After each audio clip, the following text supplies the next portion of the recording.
ಗೋಕರ್ಣದ ಕಾಡಿನಲ್ಲಿ ಪತಿಯಾದ ಅಪರಿಚಿತ ಮಹಿಳೆಯ ಕಹಾನಿಗೆ ಟ್ವಿಸ್ಟ್ ಸಿಕ್ಕಿದೆ. ಪತ್ನಿಯನ್ನ ಹುಡುಕಿಕೊಂಡು ಪತಿ ಇಸ್ರೇಲ್ನಿಂದ ಬೆಂಗಳೂರಿಗೆ ಬಂದಿದ್ದಾನೆ. ನನ್ನ ಪತ್ನಿ ಮಕ್ಕಳು ಬೇಕು ಅಂತ ಪಟ್ಟು ಹಿಡಿದು ಕುಳಿತಿದ್ದಾನೆ.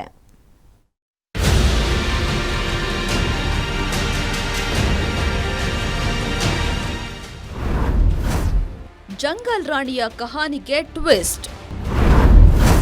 ಪ್ರಿಯತಮೆಯನ್ನು ಹುಡುಕಿಕೊಂಡು ಬಂದ ಪ್ರಿಯಕರ.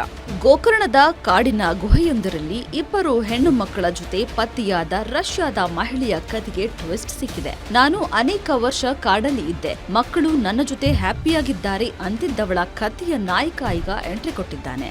ಜಂಗಲ್ ರಾಣಿ ರಾಜ ಇಸ್ರೇಲ್ನಿಂದ ಮಕ್ಕಳು ಹಾಗೂ ಪತ್ನಿಗಾಗಿ ಬೆಂಗಳೂರಿಗೆ ಬಂದಿದ್ದಾನೆ. ಇವರೇ ನೋಡಿ, ನೀನಾ ಪ್ರಿಯಕರ ಗಂಡ ಡಿರೋರ್ ಗೋಲ್ಡ್ಸ್ಪೇನ್. ಇಸ್ರೇಲ್ನಲ್ಲಿ ಫ್ಯಾಮಿಲಿ ಬಿಸ್ನೆಸ್ ನೋಡಿಕೊಂಡು ಮ್ಯೂಸಿಕ್ ಹಾಬಿ ಜೊತೆ ಹ್ಯಾಪಿಯಾಗಿದ್ದ. 2017ರಲ್ಲಿ ಬಿಸ್ನೆಸ್ ಮೇಲೆ ಗೋವಾಗೆ ಬಂದಿದ್ದ. ಈ ವೇಳೆ ರಷ್ಯಾ ಮಹಿಳೆ ನೀನಾನನ್ನು ಭೇಟಿಯಾಗಿದ್ದ. ಭೇಟಿ ಪ್ರೀತಿಯಾಗಿ ಇಬ್ಬರು ಲಿವಿಂಗ್ ರಿಲೇಶನ್ಶಿಪ್ನಲ್ಲಿದ್ರು. ಪ್ರೀತಿಯ ಫಲವಾಗಿ ಇಬ್ಬರು ಹೆಣ್ಣು ಮಕ್ಕಳಿಗೆ ನೀನಾ ಜನ್ಮ ನೀಡಿದ್ರು. ಡಿರೋರ್ ಕೂಡ ಆಗಾಗ ಬಂದು ಭೇಟಿಯಾಗುತ್ತಿದ್ದ. ಮಕ್ಕಳ ಜೊತೆ ಟೈಮ್ ಸ್ಪೆಂಡ್ ಮಾಡುತ್ತಿದ್ದ. ಜೊತೆಗೆ ಈ ಮುಂಚೆ ನೀನಾಗೆ ಇದ್ದ ಇಬ್ಬರು ಗಂಡು ಮಕ್ಕಳನ್ನು ಮುದ್ದಿಸುತ್ತಿದ್ದ. ಇಸ್ರೇಲ್ಗೆ ಹೋದ ಬಳಿಕ ಖರ್ಚಿಗೆ ದುಡ್ಡು ಹಾಕುತ್ತಿದ್ದ. ಆದ್ರೆ ನೀನಾ ಏಕಾಏಕಿ ಕಣ್ಮರೆಯಾಗಿದ್ದಾಳೆ. ಅನೇಕ ಕಾಲ ಅವಳ ಹುಡುಕಾಟ ನಡೆಸಿದ್ದ. ಅವಳ ಸುಳಿವೆ ಸಿಗದಿದ್ದಾಗ ಗೋವಾದಲ್ಲಿ ಮಿಸ್ಸಿಂಗ್ ಕಂಪ್ಲೇಂಟ್ ಕೊಟ್ಟಿದ್ದ. ಇದೀಗ ನೀನಾ ಸುಳಿವು ಸಿಗುತ್ತಿದ್ದಂತೆ ಪ್ರಿಯತಮೆ ಹಾಗೂ ಮಕ್ಕಳಿಗಾಗಿ ಬೆಂಗಳೂರಿಗೆ ಬಂದಿದ್ದಾನೆ.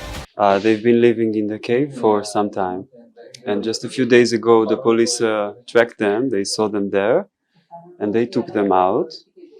And after that, they saw that their visa has expired, and now they're, as we understand, they're going to be deported outside of India. ಇನ್ನು ಪ್ರಿಯಕರ ಡಿರೋರ್ ಗೋಲ್ಡ್ ಬೆಂಗಳೂರಿಗೆ ಬಂದು ತನ್ನ ಮಕ್ಕಳನ್ನು ನನ್ನ ಜೊತೆ ಕಳುಹಿಸಿಕೊಡಿ ಅಂತ ವಕೀಲರ ಮೊರೆ ಬಂದಿದ್ದಾನೆ. ಆದ್ರೆ ನನಗೆ ನನ್ನ ಮಕ್ಕಳು ಮಾತ್ರ ಬೇಡ, ಪತ್ನಿ ಕೂಡ ಬೇಕು. ಮಿಸ್ಅಂಡರ್ಸ್ಟ್ಯಾಂಡಿಂಗ್ ಏನೇ ಇರಲಿ, ನಾವು ಜೊತೆಯಾಗಿ ಬಾಳಬೇಕು ಅಂತ ಮನವಿ ಮಾಡಿಕೊಂಡಿದ್ದಾನೆ. ನಾನು ಅವಳನ್ನು ಯಾವುದೇ ಕಾರಣಕ್ಕೂ ರಷ್ಯಾಗೆ ಕಳುಹಿಸಲ್ಲ. ನಾನು ಇಸ್ರೇಲ್ನಲ್ಲಿ ಅವರ ಜೊತೆಗೆ ಬಾಳಬೇಕು. ನನಗೆ ನನ್ನ ಕುಟುಂಬ ಬೇಕು ಅಂತ ವಕೀಲರ ಮುಂದೆ ಕೂತು ಗೋಗರ್ತಿದ್ದಾನೆ. He found in Gokarna, so he went to Gokarna and found the children, interacted with him, but Nina was not so happy to send the children to Dror. Dror is an Israeli citizen. Nina is a Russian citizen. Okay. Then, he had to go back to Israel. And so in March, he left India and he has gone back to Israel. And after that, immediately the Iran and Israel war started. So he couldn't come back to India.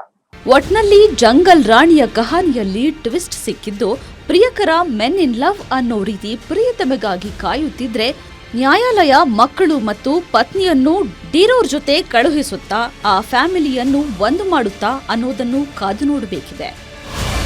Charan Moodbidri, metro bureau, Guarantee news.